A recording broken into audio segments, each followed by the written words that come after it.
That, my friends, is what I call a classy shade at its finest. Because Alexis is like, I'm not qualified. I was going to ask, because you hadn't been married before, right? I am married. No, She Steven. hasn't. No. Okay. Okay. Yeah, because I give advice to plenty of founders who want to build billion-dollar companies. And the reason I do that is because I build billion-dollar companies. Yeah. So I generally try to stay in my lane. You need to stay in your lane, sir. Stay in your lane. That's what's my good this week. Seeing Sierra's man handle it with BDE, $billion energy. Remember, you got to dream big, bitch. Dream big, bitch. Bitch, you thinking small. You got to dream big. I'm going to give 2 book titles, by the way, for people who are like maybe feeling their entrepreneurial phase happening. The first book is called Write It Down, Make It Happen. And that is Henriette Ann Clauser. I think once I stopped comparing myself, I also noticed things clicking. Everything started clicking. The momentum, the clarity of what I wanted to do in this new role, all of it. Because I've learned that when you compare yourself, it distracts you from your blessings. It distracts you. it does. From what you have. You are so busy watching someone else's highlight reel when you should be, focusing on your own movie. And like, but what do you mean? Like, but you're single. But how? But I don't understand how you could be happy and single. Because she's happy and single. She'll have anybody messing up her happiness and her chi, and that's how it is. And that's her standard that she's setting. So yes, maybe I look forward to a wonderful person coming along, but in the interim, she's that wonderful person. What I want to say about Tracy, I don't understand why that's... No, we do. Patriarchy.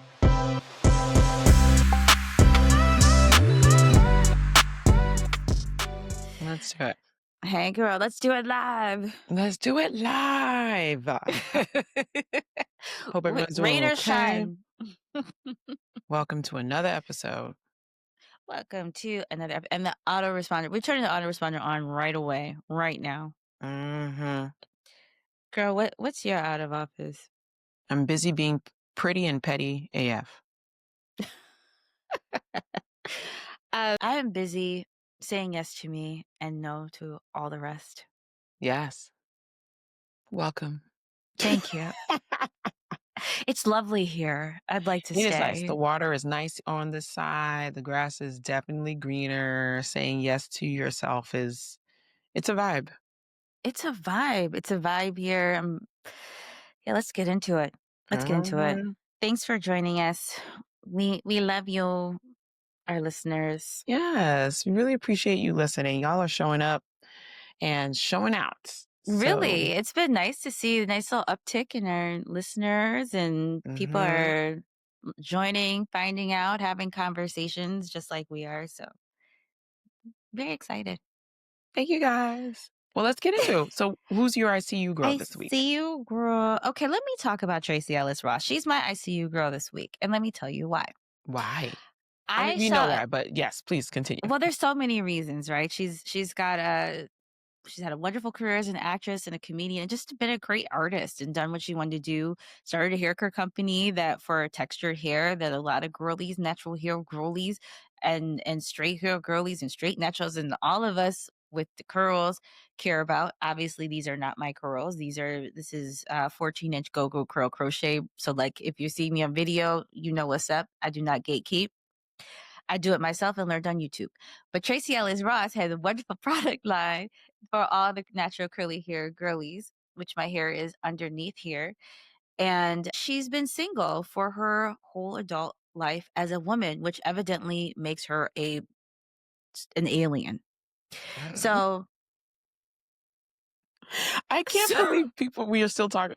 Like, remember when she went viral like a couple months ago? I think she was on the Obama podcast or something, and her words got taken out of context and saying that she was miserable because she was single. She is anything but that. Anything but that. But yet there's yet another video. So I had to make her my ICU girl. As a 47-year-old woman living my very best life, I've never been married. I do not have any children. I feel this woman, what she's saying viscerally. And if you knew, like I know what she's saying, you would not be questioning her. There is Yeah. such a thing as living your best life as a single woman, never been married. You cannot be married, be self-sufficient, be free in the world, and have a great life without marriage. It's possible, y'all. It's not something that is from planet Zontron, okay? Like, it's not from the Pleiades. It's not, she is not green. She's not turned green with little, like, alien Antennas coming out of her head. Yeah. Stop asking her these questions. Stop it. That is not weird. That is not like a thing.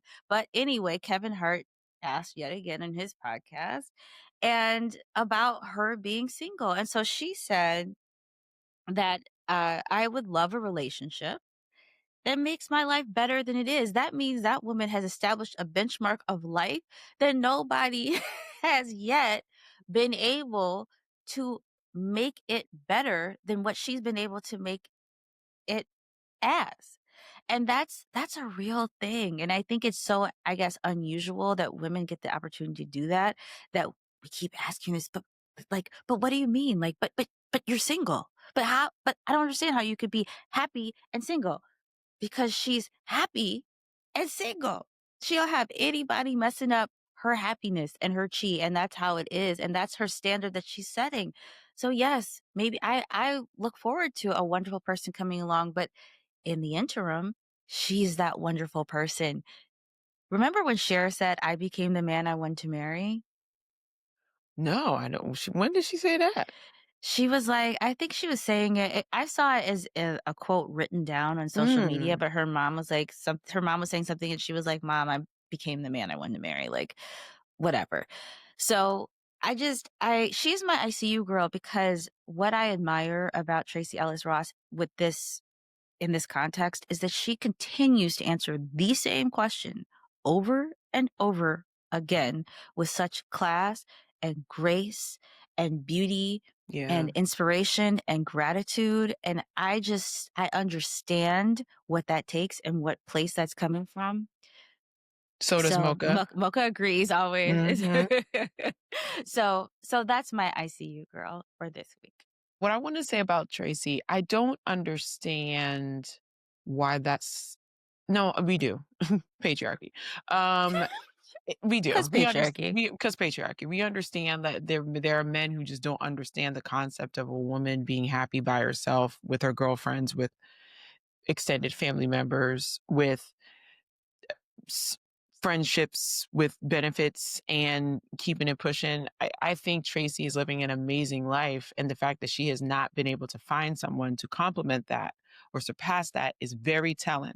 So what it's telling me is that the men out there are trash and y'all need to do better. Moving on. Do better. Do better. I'm going to add one more thing. She has all these men at her disposal, and y'all, none of y'all can measure up. Do and she better. Just hasn't launched. There's no soft launch, no hard launch, because nobody warrants it. There's no launch. Failure. Failure. But the thing is, I'm going to say this. We also have not seen, because of patriarchy, a lot of financially self-sufficient women. There's a financial survival element, because it's been such a short period of time that we've been able to fully participate financially in society as single women. In the 80s, we weren't even able to have credit card or a bank account or loans. Or loans. Or husband co-signing. Yeah. Without a husband co-signing. So it was an actual survival necessity to have a husband to be financially active and self-sufficient, or to be sufficient financially in society. So we don't have a lot of examples of women who are self-made, self-sufficient in society, and to seeing this freedom. So we keep asking them, but where's your husband? Honey, legally, she doesn't need one. Like, we don't need that anymore. And I just think it's time to shift this narrative. Stop asking her the same question. Ask her, what do you do for self-fulfillment? That's what I'm saying. How do you make such an amazing life? Yeah, I want to know, better who's questions. Your style inspo? You know, what designers are you looking forward to seeing in upcoming years, and who are you excited about? What gave you the idea for Pattern Beauty? I'm sure she's answered this, and I haven't seen it, but the fact that y'all continue, and I say y'all just generally, y'all continue to ask her this question. And the fact that she continues to answer it, I think she's doing it on purpose because she wants y'all to understand. She's like, just in case you didn't hear me the first, second, third, fourth, fifth, sixth, seventh, eighth, ninth time, I am happy with the life that I have. Yes, Decenter for the people men. in the back. Right. Decenter men. Yes. Like, yes. I'll be the first. I'm married and I'm very happily married, but I'll be the first one to tell you, decenter men. Like, I don't understand. It doesn't we do, make but your it's life. I mean, it doesn't make your life. You still have to make your life. You still have to make your life worth living. It's like you would have to do that single or not single. And she just happens to be doing it. Exactly. Like, yeah. Let's move on. Golly. Anyway. And on that note, who's your ICU girl this week? Well, my ICU girl this week is Melissa Butler of the Lip Bar. Yes. So in a recent interview, Melissa revealed that the company, which is Target's largest Black-owned makeup brand, that despite the boycott, they're going to see a surge in sales of upwards of 40% this year. That's incredible. And the earnings will probably double. Well, that is a testament to business acumen and pivoting and being responsive to the situation. And she did not ever tell people to go to Target to buy her products if that was not part of what their personal mandate was. She never said that. And so she found other ways of understanding the reality of the circumstances and the moment and her market. She found other ways to move. Exactly. She's the epitome of stay ready so you don't have to get ready. So she said, even before the Target DEI news came out, our strategy was to broaden our scope at a product level. So a lot of people know us for lip, but don't know that we sell tinted moisturizer, concealer, or skincare. So our strategy was focused on increasing visibility of our additional products and additional retailers and to diversify our audience. So she didn't pull our eggs in one basket because now Lip Bar can also be found in Walmart, CVS, and Amazon. So she prepared for this moment. And that's why amazing. She's successful. Have you tried Lip Bar before? I have. Oh, okay. Well, what do you think? And what up, though, because it's in Detroit. She's from Detroit, and her flagship store is in downtown Detroit. What up, though? Yes. Oh, yes, I Melissa love Butler. that. I met her. But yeah, she was at Essence. Lovely. I mean, that Detroit hustles harder. Grit, girl. Yes. But I have Lip Bar. I have several Lip Bar shades. What do you think? What's the review? I think it's great. It's highly pigmented. It's very saturated. I'll wear something Lip Bar maybe in the next episode. I'm wearing something really sheer because my makeup regimen these days, y'all. I don't know if you're watching the videos, but I'm like, it's getting simpler and simpler, and I'm and it's looking great. Are you wearing deadline foundation or? I have on a foundation from Sephora. It's like the see-through I love the foundation. It's fantastic. I have a little bit of concealer, some eyeliner, mascara, pencil, and like very basic. And I have on LYS highlighter in a very nice peach color. That's a Black-owned brand. Yes. Thank you. Love it. Yeah. I'm wearing my lip combo from NYX, the Nicolandria lip combo kit. Nicolandria lip kit is making a surprise appearance for today's episode. Yes. And Mocha agrees. Mocha agrees. I know every time it's like something to highlight, Mocha's like, Row! Yeah, Mocha's into it. I know.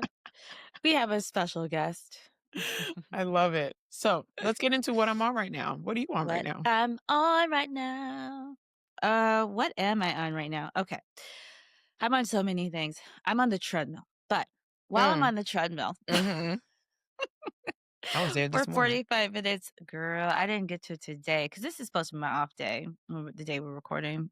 But we usually record on Sundays, yeah. So on the treadmill, I watched Love is Blind episodes. So I got through all of Love is Blind France, which was just peak female toxicity. 100%. I mean, I've never seen female toxicity when amongst the women at this level. I'm like, oh, usually it's the guys acting wild and like tripping out, but it was all the guys were all acting the gals kind of wild too. But what's crazy, not crazy, but for Love is Blind France. You said yes, for Love is Blind France. What was interesting, it was that some of them were aware of their toxicity. I think her name is Tatiana. the Uh-huh. woman who was a mom, Mhm. and, she She talked was to kind of aware, but then she was kind of also aware, and then the other her girl mom, that way that her mom checked her that's African moms. fiancé, African but moms. I was like, "Oh my god," he was so gracious. I was like, "Girl, you might wanna watch these episodes over and go back and Yeah. revisit your conversations with him," He because but he had issues with communication, and I think that also goes back to his trauma with his relationship with his mom, but she Mhm. also has a very specific, I mean, like I said, it's a very typical African mom who has very, very, very specific opinions and how things should be Uh-huh. done in a certain way. So this to me felt very on brand. I didn't think they were going to work anyway. I didn't think both of them were ready for anything. I think majority of the people on that show were not ready for anything. I Mhm. think the only one that I felt happy for was the chef who found Oh, Love with Another, with another contestant. yeah, his oh my gosh, that was, Cynthia and Jonathan. Yes. And Cynthia, while I was watching her, I was like, "Girl, who hurt you? Like, Sabotage. She was sabotaging she's herself. self-sabotage." And I just wanted to, like, give her a hug and be like, "Stop. Yeah. Take a deep breath." Yeah. And for those who haven't watched, I do recommend I'm getting into this in my little piece of the segment to say that all of these Love is Blind episodes need a book club discussion, because I have seen so much toxic behavior that actually Mhm. reminds me of some of the things that I don't actually think it's that crazy. I think it's more common what we're seeing, and sabotaging behaviors that we need to sit around and discuss. For example, Cynthia on Love is Blind, where she got in her feelings, started feeling Mhm. insecure, and started making accusations and attacking Jonathan, who was sitting there with deer eyes, like, what What is just going on? happened? Who are you? Like, who did you just turn into? And she's like, well, when I just can get very cold when I, feel uh, threatened, or I feel unsafe. But it's like, girl, you realize that when you become another person, you're still with the person you were with. So Right. this is not who they signed up for. And if you already know that the person that you become is cold, who wants that person? Like, don't become that Exactly. person. Stop this. So I hope It that was a these people are lot. watching back on these episodes. Yes, it was a lot, but I'm actually talking about, I've moved on to Colorado, which, correction, no, it is not Colorado. There is very little color in Colorado. No color. Colorless Rado. But there's one couple, uh Calabria and Edmund, Oh, KB Lord. and Edmund.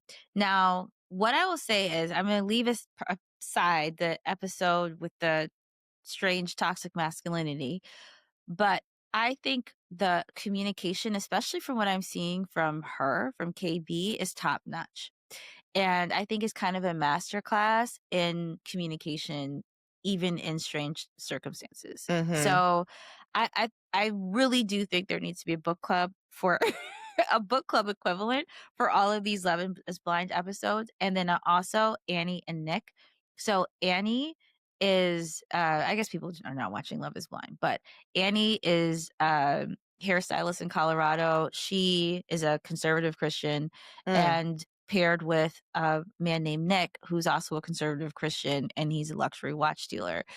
What happened? And they seem like a match made in one place or another, and they and they but the issue came about when she felt like she was all in, and he said, I feel like I'm on that path with you, but I'm still getting to know you.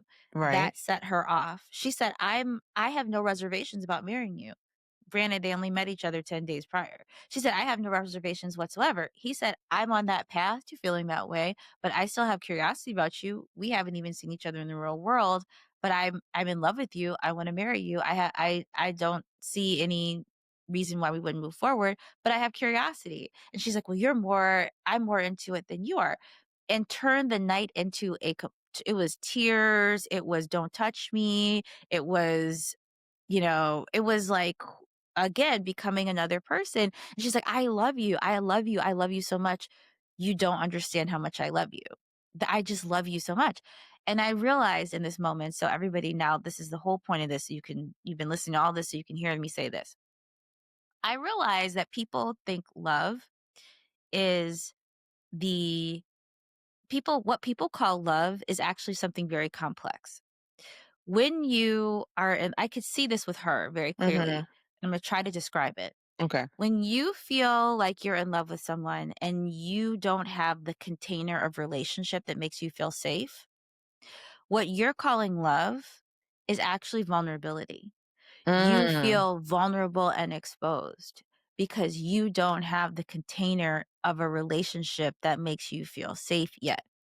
So you love them so much, but that's a very complex thing that you're saying to describe the emotion that you're feeling. What you're feeling is a combination of love and vulnerability, and fear. That is what she was calling, I love you so much, I love you so much, I love you so much. So but people do not Fascinating. but people do not have, I'm hoping that I'm giving people communication tools to actually be able to take things one step further and be able to articulate what you actually need. What is the container of relationship that you need when you feel vulnerable to express to your partner, to tell them what will make you feel safe? What does that container of relationship look like for you? Is it regular phone calls? Is it expressing their vision of the future with you? Is it being integrated in their life? What does that container look like? Save yourself some of the drama and toxicity of these people that we are watching, or I'm watching with my golden goblet on these Love is Blind episodes. But anyway, so that is what I'm on right now. Actually, that's very insightful. That it's not actual. I mean, we don't know these people, so maybe they are feeling love. But I think you're tapping into something here where you're saying it's the feelings of vulnerability, intimacy. That's what's pushing through, and that's what they're learning in real time in this very specific amount of time that will eventually lead to love, obviously.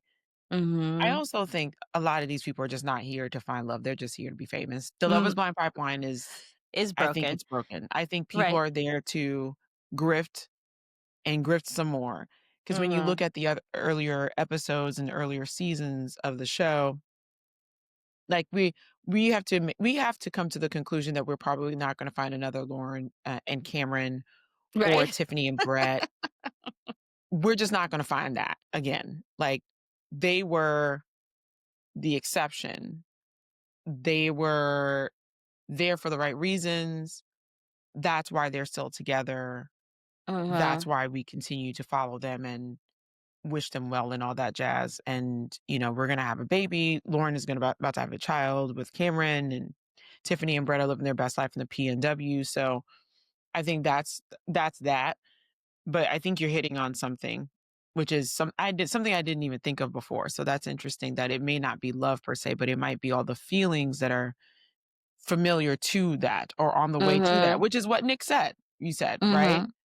He was using more complex vocabulary, and she was compressing everything that she felt into love, but not really not having the understanding or not having the vocabulary to unpack it and say, or even the self-awareness to say, this is making me feel vulnerable. This is why I feel vulnerable. And these are the things. And he said, what do you need from me? She had no response. Oh, he actually asked that. He did. Yeah, he said, what do you need from me? So he's there, but she wasn't. Okay. Right. So that it might be a difference in maturity. It might be a difference in communication abilities. But it's been very interesting to observe and to see things that seem wild, but are more common than maybe they should be. Which is why we need a book club conversation about this. And prayer. So and Jesus.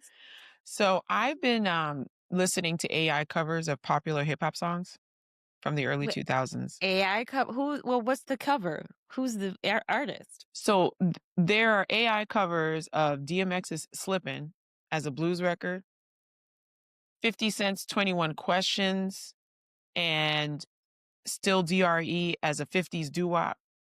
What? Trill's Family, Wipe Me Down as a 70s R&B record. Eminem, Without Me with some Motown flair. What? Yes. Girl. I'm not here to argue about the ethics. This is not what this is.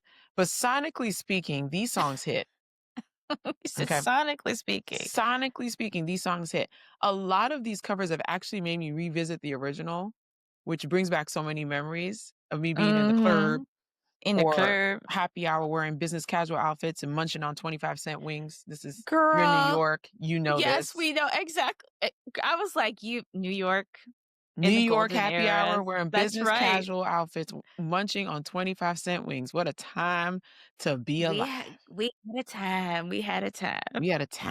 Okay. So these AI remakes are very millennial coded because no one is remaking Ice Spice songs or Saweetie songs. No. At least I'm not being targeted with it. But what's also sending me are the cover arts for these singles, these AI singles. Like the 21 Questions ones, 50 Cent is light skinned and his hair is slicked back and he looks like a mix of John Cena and Arnold Schwarzenegger. It's really funny. It's hilarious. And these softer versions of these songs are also showing how awesome these lyrics are. Like today's kids, I don't know if they can appreciate it. They don't know. They don't remember. I am here for these AI cover songs. My favorite one is Wipe Me Down as a 70s R&B record with the horns. It's fantastic. There's a playlist. Where are you finding these? In the show notes. Oh, in the show notes. Okay, perfect. There's a playlist I put together in the show notes. I'm finding them all over. 50 actually posted the 21 Questions one, and he was like, whoa, this is a bop. And I was like, yes, sir, it is, actually. The Wipe Me Down one I found on TikTok. The DMX Slippin' one I found on Instagram. And they're awesome. I love them. So that's what I'm on right now. So I've been listening to them on repeat. Girl, that's more fun. See, so you can watch a couple episodes of toxic emotionality and then switch over to some evidently AI covers, all in the show notes. I mean, I'm not going to put links to Love is Blind episodes, but no, we don't. You know where to find that. We don't need that. Because this is a one-stop entertainment shop for your week. It's a treasure hunt of all the good and bad. We do it so you don't have to. It's the group chat come to life. Well, otherwise we are minding our Black business. So minding my Black business. Mm-hmm. What you got for us this week? Well, today I want to talk about Hello Beauty. It's a genius idea that was born out of necessity. So a student attending SUNY Brockport. SUNY is a state university of New York. There's about 60 of them all over the state of New York. Chantal Francis, I believe her name is. She noticed how difficult it was to find Black beauty and hair care products. Mm-hmm. The closest store was like 40 minutes away. So instead of waiting for that to change, she created it. So there was a competition at the Small Business Development Center on campus. She pitched the idea for a vending machine that would be stocked with Black hair care and beauty essentials. So do-rags, bonnets, got-to-be glue, hairspray, Vaseline, skincare products, etc. So after she won the school's business competition, the center helped her launch her first machine earlier this year.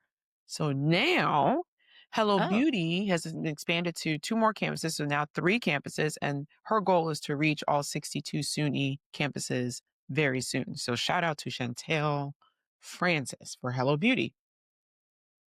Oh, fabulous. I almost said I see you, girl, but we do see you, girl, even though it's in minding my Black business. Yeah, I was going back and forth about if it's this one is the I see you girl or the lip bar one, but no, this one, I love this one because she was like, I see a need and I'm going to fix it. That's great. That awesome. belongs.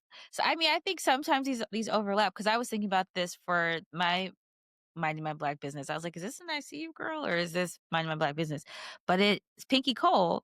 So she successfully did a buyback of Slutty Vegan. It went through receivership. Yeah. And I mean, this happens, we hear about the Uncle Nearest situation, which is different, but some pieces are the same in that when you're scaling a company, in particular, when you're using debt to scale, you can very easily get out over your skis, as the judge in the Uncle Nearest case said, where you want to grow, you're placing a bet about being able to scale your income using the investment, using the capital that you were able to acquire at some kind of cost. Like when you have a loan, you have a business loan, it requires some kind of monthly payment. And Mm-hmm. you're betting when you take that loan that the money that you received from the loan is going to be able to increase your revenues enough to be able to pay for that debt servicing, pay for Right. the amount of that monthly loan.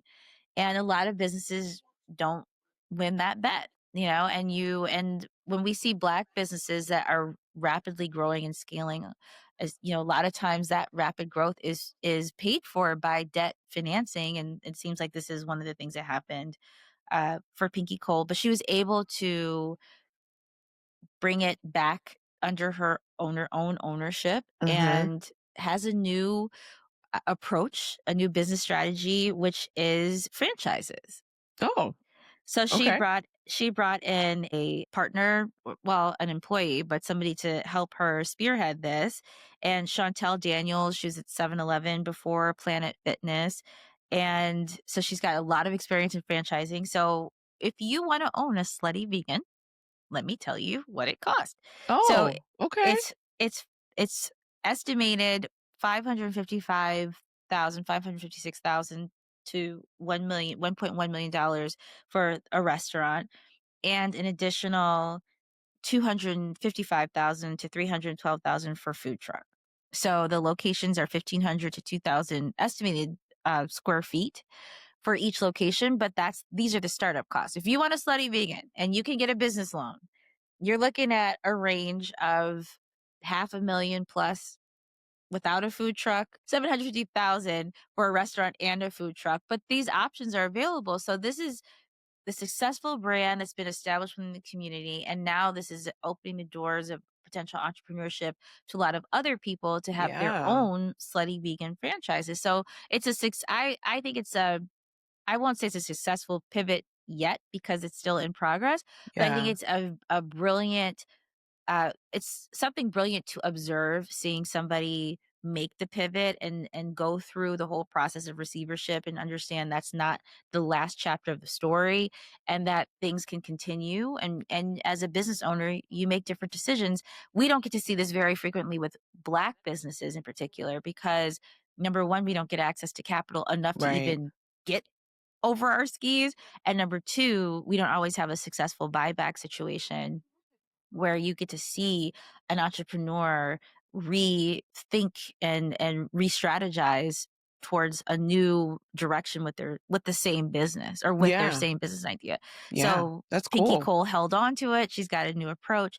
And so this is something that is exciting to see within the Black business community in particular. Love that. So, do you have to do both the restaurant and this food truck, or can you do one or the other? So It if you appears you can do one and not I think you could do the restaurant and not the food truck. I don't know if you can do the food truck and not the restaurant. Oh, okay. Got it. Wow. Well, Yeah. let's see what this next chapter of Slutty Vegan Slutty vegan brings. looks like. I Yeah. know. I'm glad that she was able to successfully buy back the brand and the name and Mhm. reclaim it. And this pivot could be really interesting. Okay. All right, Pinky. Okay, Pinky. I'm gonna give 2 book titles, by the way, for people who are like maybe feeling their entrepreneurial phase happening. The first book is called Write It Down, Make It Happen, and that is Henriette Ann Clauser. I think it's a really good book. It's a quick read. Mm, I'm rereading it right now. That it helps you conceptualize what you want. So if you're trying to think, oh, I really want to be an entrepreneur, and we've really been pushing entrepreneurship on this podcast and talking about it, this is a great way to get through to your idea, what you might want to do as an entrepreneur. yeah. If we've inspired you to start thinking about it, write it down, make it happen. I'm rereading it. And the other one, because some people want something, but they don't necessarily believe that they can have it. Mm, So the book for you is The Magic of Thinking Big. So when it's time to level up, the Magic of Thinking Big. I do not have the copy that I just reordered in front of me, so I don't have the author, but you'll see the book. It's called The Magic of Thinking Big. So love those it. are my 2 book recs. If you're if you're aspiring towards entrepreneurship but don't really know how to go about it.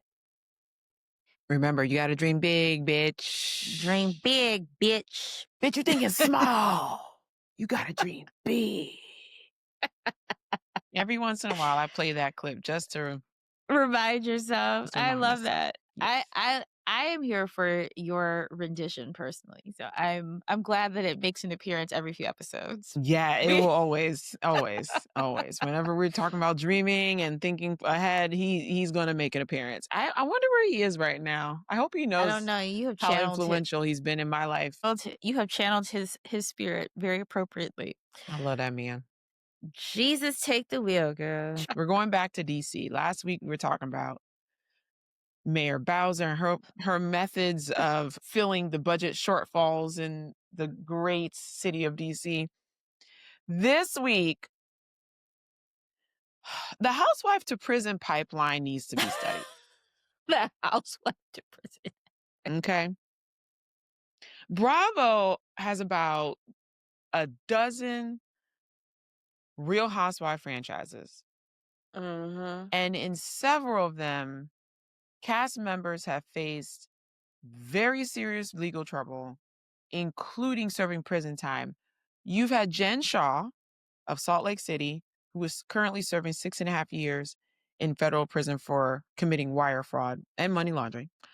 You have Teresa from New Jersey, who served 11 months in federal prison over bank and bankruptcy fraud. Her husband also served time and it was immediately deported after. Karen Huger, the Grand Dame, was sentenced for a DUI car crash and she served 6 months. And now we have Dr. Wendy, I have 4 degrees Osefo, and her husband, who have been hit with 16 charges, 7 of them being felonies, for allegedly staging, allegedly, very clearly saying allegedly, they staged burglary / insurance fraud scheme. They filed $450,000 claiming items that were stolen. They're not convicted yet. The criminal complaint is wild. Like, what? Allegedly. I mean, everything that the criminal complaint alleges is wild. And if that is true, which we don't know if it is, and we will never know if it is because... Well, look, the case is still ongoing, but these are the 2 things that stood out to me. One, she was pictured in a ring that she said was stolen. Yeah. Now, within the criminal complaint. Yes, that's what it alleges. She might have replaced it, but we don't know. The other thing, there's an email chain where she is allegedly asking to pad an insurance claim. Between the 2 of them, I think there's like 7 degrees. So I don't understand. Okay, look, let's move. I'm not trying to cast stones. You're like, I'm not trying to cast stones. Lord knows I've made some bad decisions. But I think what we're witnessing here is a symptom of a larger issue. Because when your life is framed by cameras and luxury and the constant comparisons, the pressure to keep up can push you over the edge. You have to look rich. You can't let anyone see you slip in. I don't think it's just housewives getting in trouble. I think we're watching people crack under pressure. And my thing is, peace looks better than a prison orange jumpsuit. Okay? Like, I feel so bad for them because they have 3 kids that are witnessing what's happening to their parents. And then one of them is old enough to go online and see what's alleged. Being said. Yeah. You had Ashley Darby, who took the moment to kind of make fun of the situation. And I have thoughts about that, but I will keep it short and cute. Now I won't even say it because this podcast is all about radical joy, but you can find the clip. She's in a club singing.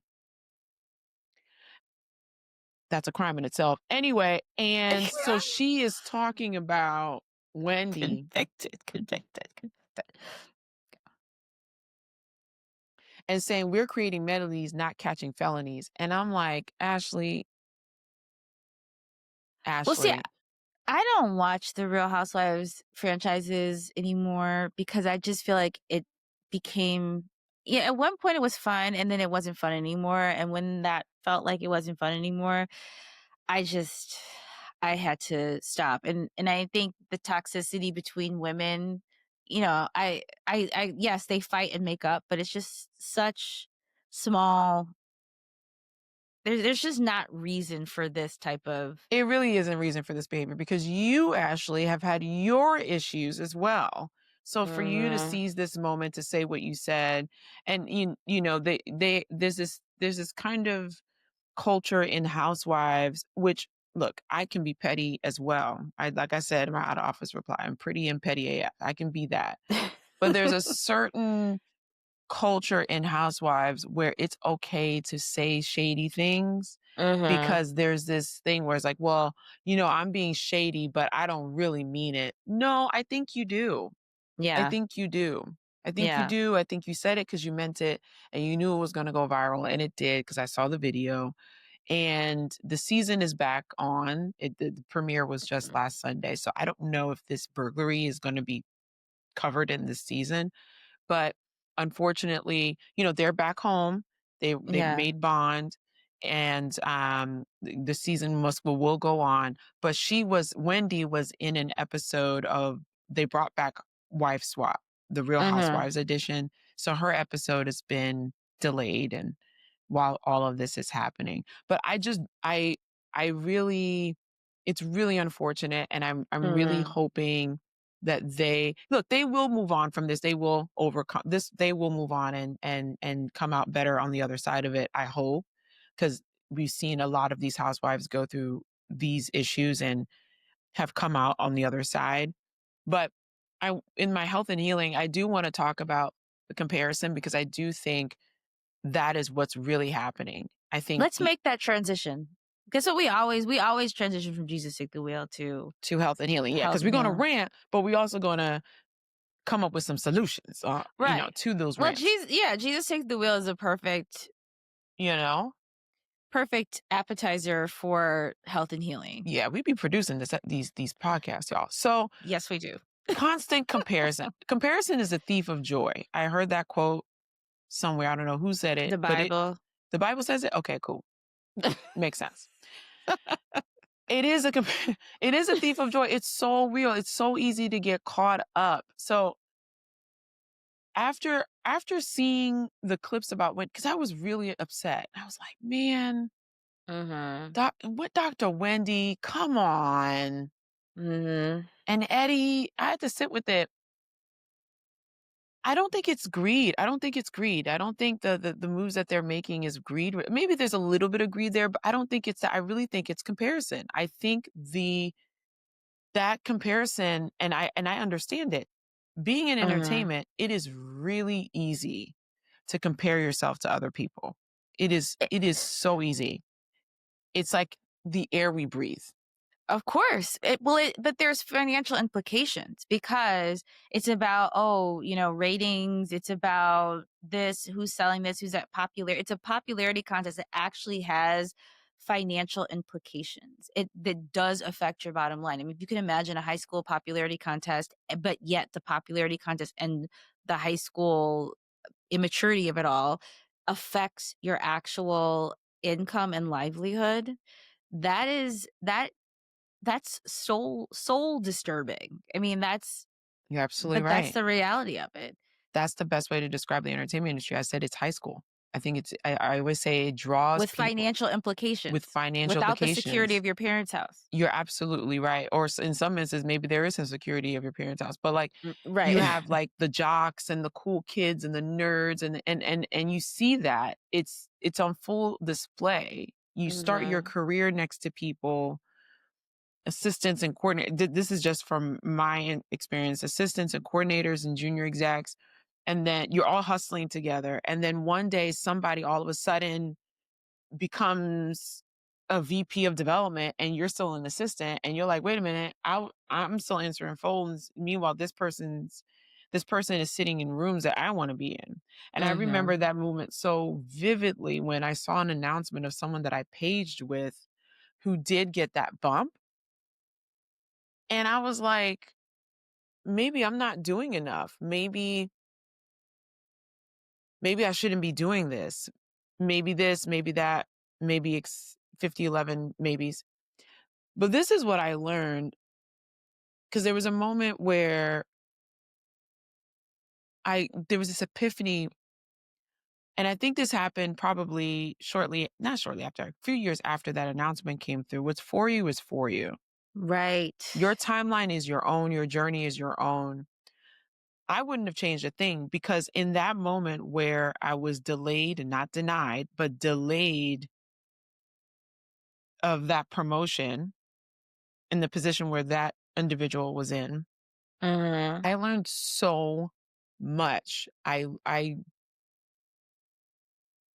sitting there and I'm seeing the mistakes that people are doing, and I'm taking notes, and I'm thinking, okay, I'm not going to do that when I become an exec. I'm not going to do that when I become an exec. I was able to make mistakes without the stakes. Right? And there are certain mistakes that I made that if I wasn't an exec, I probably would have gotten fired, or the promotion would not have happened. Meanwhile, again, the promotion came a few years later, and all of the things that I learned, I brought to this new thing, and then I have a hit show on Netflix out of it. You know, one that's still top 10 of all time, 2 years later when it premiered. So when I became a junior exec and then became the head of TV at my production company, I then said, oh, if I can make that leap, anyone can. So that's when I stopped comparing myself, because I realized I was exactly where I was supposed to be. Once I stopped comparing myself, I also noticed things clicking. Everything started clicking. The momentum, the clarity of what I wanted to do in this new role, all of it. Because I've learned that when you compare yourself, it distracts you from your blessings. It distracts you. It does. From what you have. You are so busy watching someone else's highlight reel when you should be, focusing on your own movie. And you do not see the behind the scenes B-roll, or you don't see the footage from behind the scenes of whatever their highlight reel is. You don't know what they are enduring to present what is the observable part of their iceberg.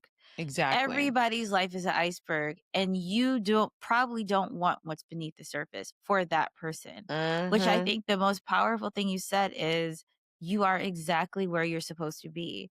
And if you continue to tell yourself that, you can focus on where you are and start to take coordinates, because at least when you have your coordinates, you can know the difference between where you are and where you want to be and set your direction. Exactly. Which is why I mentioned those books. But I think it's important to be able to write down what you want, to get clear on what you want, and to know based on, where you can be where you are, and that can be not where you want to be and still be okay. You're right where you need to be for now, because odds are if you're not happy with where you are, you have all the tools. That journey has gotten you all the tools you need to get to where you want to go. So the next step for you is just figuring out, where do you want to go, and staying focused, and not wasting your energy thinking, oh, I should be, well, look at this person over here. You don't know what that is in that person's toolkit or baggage, or what's weighing them down, or what's not at all around the corner for them next, or how they're holding everything together. You don't know. So it's better to just stay focused. And then also, what you were saying about Hollywood, I think so many environments and communities have that same kind of high school nature to them, where it's about making things visible and putting the symbols of yourself of what you want people to believe about you.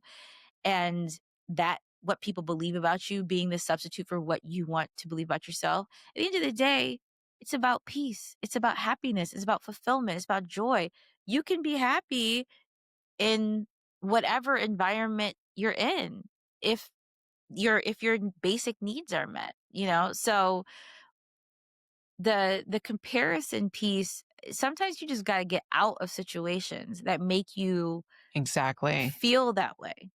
As Black women, and also, as Black women, the pressure is Yeah. louder. We Oh, have to be excellent all the time and flawless all the time, and it's exhausting. So when I look at Dr. Wendy, yeah. again, we don't know how this is all going to play out, but it feels like a reminder that comparison has us in a chokehold. Yeah. Like I said, from the outside looking in and taking inventory of the other housewives and the things that they've done and learning more about that To environment, I yeah. feel like this is a situation where comparison has a role here, and you see people living a certain way on camera, and you start chasing a version of their success and not defining your own. So Mhm. you have to, we said this time and time again, but but unfortunately we keep getting examples of what happens when you don't do this. You have to set your own standard of what success looks like, because when you stop comparing, you start appreciating. And when you start appreciating, you start attracting what is meant for you. So let Mhm. go of the chaos that comes with comparison and hold on to the peace that comes with gratitude. So I that's love that. I can only speak for myself for this, but when I let go of that comparison, things started clicking, started realizing what I wanted, and now here I am today, doing not only my regular job of producing television, but doing a podcast. Like, I never thought I would do a podcast, Which we love. So I mean, we love doing this. I you love know? doing this podcast. I love doing the podcast with you. I love doing this podcast. Same It sis. is it is just been 39 episodes. We're at our 39th episode. So yeah, I mean that was in part us having conversations about where do we want to be, and then Exactly. how can we take steps to get there, and how can we do it together? How can we help each other be more of who you want to be in life? How can we combine ourselves or contribute ourselves into something that helps you be who you want to be, and vice versa? And I think that's been one of the most beautiful things of what our podcast is. I don't know if people know that, but we should tell that story one day.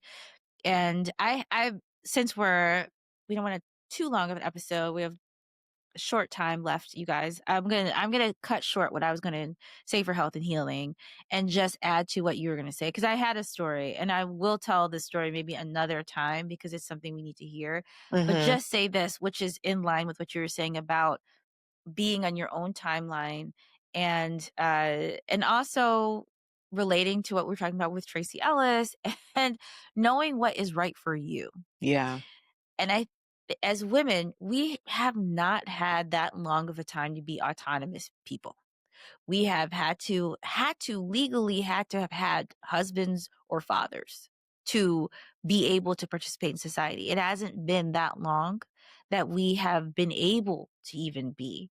So we don't really know what that feels like or looks like. And so when we talk about comparison, we talk about not being where you want to be versus not being where you want to be, or getting where you want to go.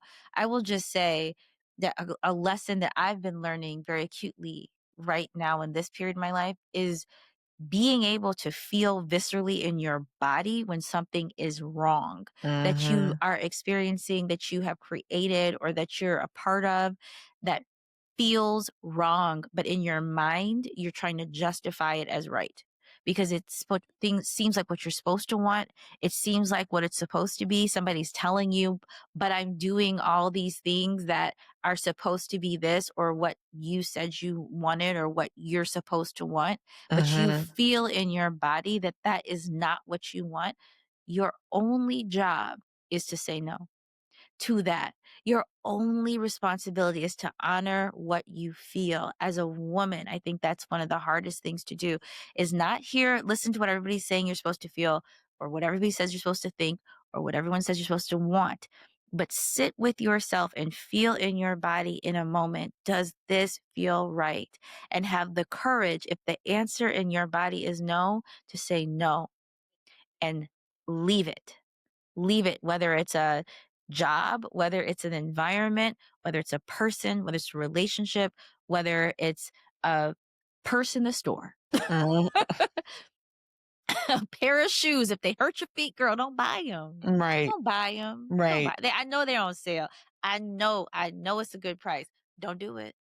They gonna hurt your feet. You won't wear them. You won't Yeah, wear you ain't gonna them. wear Be no mad. shoes. Yeah, don't. If it's, you know what I'm saying? You know, everybody has bought those pair of shoes on sale I have that several of hurt those. your feet, Yes. and you knew, but it was such a good price, and you knew. Listen, Just let it go. Just say no, because what that no does is free you up for the time, the experience of what you do want. A lot of times we're living in the space of the imposter thing. It seems like, looks like, smells like 80%, 85%, 90% of what it's supposed to be, but you know that 10% is what you also wanted. You can be convinced to give it up and live that in that space of dissatisfaction, but you also can say no. And you can level up to what you really deserve and what you want, especially when you feel in your body viscerally. So I just wanted to say that was my little piece of it's part of a longer story of how I got to that place, but no. Yeah, you're absolutely. I mean, I only started really practicing that recently in the last couple of years, definitely post-pandemic. Mm-hmm. I think, I don't know about y'all who are listening, but I feel like we've been taught to ignore that gut feeling. And I think sometimes people will say, well, that's just fear. That's just nerves. That's just anxiety. And yeah, that may be that. But also, no, I think that's your inner whatever, that inner voice, that spirit, the It doesn't ancestors, feel right. however you want to, whatever That's name you want to right. put on it. That is usually that that gut feeling is that's your tuning fork. That's And I right. think that once I started listening to that voice or whatever that feeling is, and there's a difference, because once you start working on yourself with meditation and et cetera, et cetera, et cetera, you can tell the difference between whether it's you just being scared or you're anxious versus that gut feeling, that inner voice, that whatever that's telling you don't do it. You can tell the difference after time. You just have to work at it. And I have said no to so many things in the last 5 years. And with each no, the no has come quicker. And that's, You know what I mean? Like, I just shut it down. I'd be like, nope, not doing it. To the point where you already know it. You see it before it even presents itself. And you're just like, nope, I'm not doing this. And it is so empowering. It is very, like, it's such a great feeling when you can recognize things, because the sooner you say no, the sooner you see why you say no. It exactly. always reveals itself. That's right. Without fail. The sooner you say no, the sooner you see why. 100% agreed. Because the universe isn't going to leave you hanging. It's not. It's literally going to show you, like, this is why this didn't happen. And you're like, oh, that's why that didn't work. That's why I didn't feel good about that job or offer, or that's why I didn't feel good about that dude, or that's why I didn't feel good about that lady that showed up and said she was going to help me out, when in actuality she was just trying to steal information from me and use it for her own game. Girl.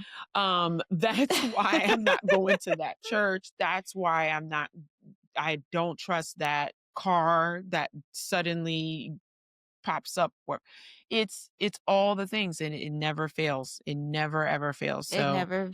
yes. Saying no sooner. Okay, so what's good this week, it's a little petty. Because like Cardi B says, it's fun to be pretty and petty AF. So you remember earlier this year when Serena Williams joins Kendrick during the Super Bowl halftime show, and she was out there sea-walking to Not Like Us, basically trolling her ex along with Kendrick.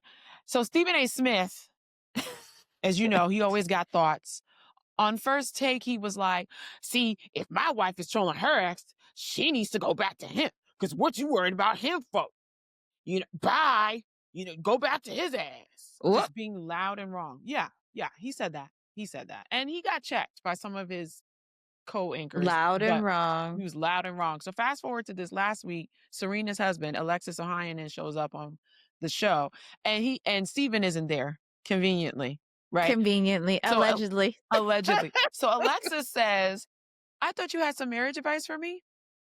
Here comes Steven. I'm not qualified. Oh, no, not me, sir. And then Alexis was like, because I give advice to founders on how to build billion-dollar companies. And the reason why I do that is because I've built billion-dollar companies. So I tend to generally stay in my lane. And that, my friends, is what I call a classy shade at its finest. Because Alexis was like, you need to stay in your lane, sir. Stay in your lane. That's what's my good this week. Seeing Sierra's man handle it with BDE. $billion energy. BDE, the new BDE is $1 billion energy. $1 billion energy. And I love to see it. So that's my what's good this week. Serena, girl, we see you, girl. And you got a good one, Serena. I actually saw the episode. I was like, bloop. So what is your final word? Well, my final word is very simple. You can't manifest and compare at the same time. There you go. Well, mine is from It's True on Instagram. The reason why you want it so badly is because the version of you in the future already has it.